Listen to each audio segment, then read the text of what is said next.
আজকে আপনাদের সামনে একটি বিষয়ে কথা বলবো, সে হলো ভারতের সীমান্তে যে কাঁটাতারের বেড়া নিয়ে একটি ভারত বাংলাদেশের মধ্যে উস্কানি বিভিন্ন দ্বন্দ্ব চলছে। এই বিষয়ে আপনাদের সামনে কিছু কথা নিয়ে আজকে এসেছি। এই ভারত সীমান্ত যে কাঁটাতারের বেড়া 5 আগস্ট ক্ষমতাচ্যুত সাবেক প্রধানমন্ত্রী শেখ হাসিনা যখন পালিয়ে ইন্ডিয়া চলে যান, তখন থেকে ভারতের সীমান্তে উদ্বেগ আরো বেশি সৃষ্টি হয়েছে। প্রথম থেকেই ভারত সীমান্তে বিভিন্ন হত্যাকাণ্ড হতো। তারা বিভিন্নভাবে গুলি করে ফেলানি হত্যা থেকে শুরু করে বিভিন্ন সীমান্তে হত্যাকাণ্ড চালাতো এই ভারত। এ বিষয়ে বহু যুগ পেরিয়ে গেলেও এ বিষয়ে কোনো আজ পর্যন্ত সমাধান আনতে পারেনি কেউ।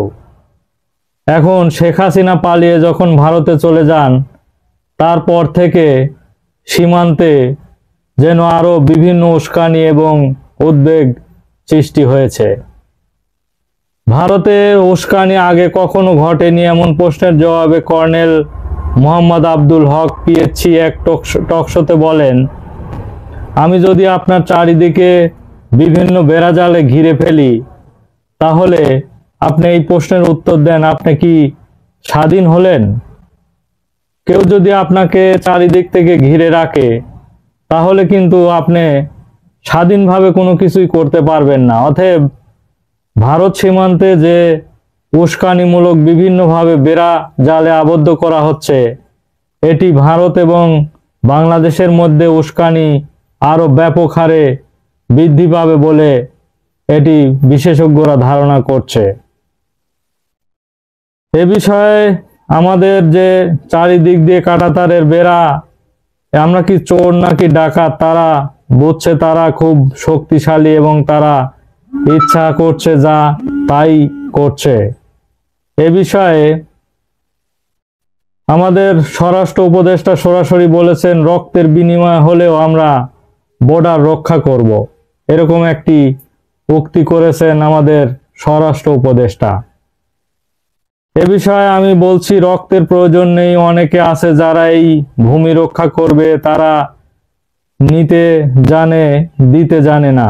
তাদের অসংখ্য শুভাকাঙ্ক্ষী এ দেশে আছে যারা দেশকে ভালোবাসে না, তারা বর্ডার ছাড়া দেশ দেখতে চায়।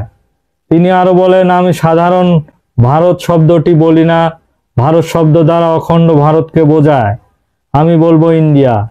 ইন্ডিয়া এমন একটি দুইটি প্রকৃতির দেশ যাদের সাথে প্রতিবেশী কোনো দেশের সম্পর্কই বর্তমানে ভালো নেই। তিনি এর সমালোচনা করতে গিয়ে, কাঁটাতারের বেড়ার সমালোচনা করতে গিয়ে তিনি ব্যাপকভাবে সমালোচনা করেন যে এই কর্নেল মোহাম্মদ আব্দুল হক পিএসসি, তিনি এই টকশোতে একটি ব্যাপকভাবে সমালোচনা করেন যে আমি ভারত শব্দটি উচ্চারণ করব না, আমি ইন্ডিয়া বলবো। ইন্ডিয়া দেশ প্রকৃতির দেশ, যাদের প্রতিবেশী কোনো দেশের সঙ্গে সম্পর্ক ভালো নেই বলতে, যেমন চীনের সাথে, তারপরে আপনার পাকিস্তানের সাথে তো তাদের সবসময় দ্বন্দ্ব লেগে আছে, এরকম তিনি বলতে চাইছেন আর কি। আমাদের দেশ তার উপর স্বীকৃতি দিলে আপাতত ভূখণ্ডকে তারা কখনোই স্বীকৃতি দেয়নি। বন্ধু কখনোই বন্ধুর ক্ষতি করতে পারে না। মুক্তিযুদ্ধের পরবর্তী তারা সকল গোলা বারুদ সহ আরো অনেক কিছু লুট করে নিয়ে গেছে। তিনি বলেন যে সেই সময় যে ভারত দাবি করে বাংলাদেশে আমাদের স্বাধীনতা এনে দিয়েছে, পাকিস্তানের বিপক্ষে যুদ্ধ করে আমাদের দেশকে স্বাধীন করেছে, কিন্তু তারা যুদ্ধের শেষে বাংলাদেশ থেকে কিন্তু বিভিন্ন গোলা বারুদ নিয়ে গেছে। এক রক্ষা করতে বদলি আপনি এই আক্রান্ত সংক্রান্ত ভ্যানিটি ব্যাগ নিয়ে নিলেন, এটা কি ধরনের বন্ধুত্ব? তারা 7 দফা করেছিল মুক্তিযুদ্ধের পরবর্তী সময় অনুযায়ী, তো আমাদের সার্বভৌমত্ব থাকে না। হাসিনার সময় 16 বছরে আমরা স্বাধীন ছিলাম না, ভারতের একটা অঙ্গরাজ্যের চেয়ে আমাদের মর্যাদা কম ছিল বলেও তিনি উক্তি করেছেন। ভারতের সাথে যত যত চুক্তি হয়েছে সবকিছু ভারতের লাভের জন্যই হয়েছে। আমাদের কি লাভ আছে? শেখ হাসিনার একা পালায়নি, তার সাথে তার কিছু আমল সামরিক অফিসার এবং ভারতের আশ্রয় নিয়েছে বহু নেতাকর্মী। এখন তারা ভারতে বসে বিভিন্ন বাংলাদেশের বিরুদ্ধে ষড়যন্ত্র চালিয়ে যাচ্ছে একের পর এক। গত দিন আপনারা তো দেখেছেন যে চাঁপাইনবাবগঞ্জ সীমান্তে বিভিন্ন উস্কানি দিয়ে ভারত এবং বাংলাদেশের সাধারণ পাবলিকের ভিতরে একটি দ্বন্দ্ব সৃষ্টি হয়েছিল এবং তারা বিভিন্ন গ্রেনেড হামলাও করেছে, আমরা এটা খবরে দেখেছি।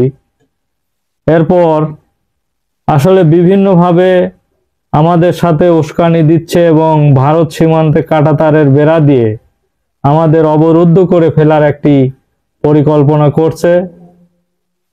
এরকম একটি পরিকল্পনা ভারত করছে এবং বিভিন্নভাবে উস্কানি দিচ্ছে। এই বিষয়ে কঠোর সমালোচনা করেন কর্নেল মোহাম্মদ আব্দুল হক পিএসসি এক টকশোতে। দেখা যাক ভারত এবং বাংলাদেশের সীমান্তে যে কাঁটাতারের বেড়ার উস্কানি কিভাবে সমাধান হয়। ধন্যবাদ সবাইকে।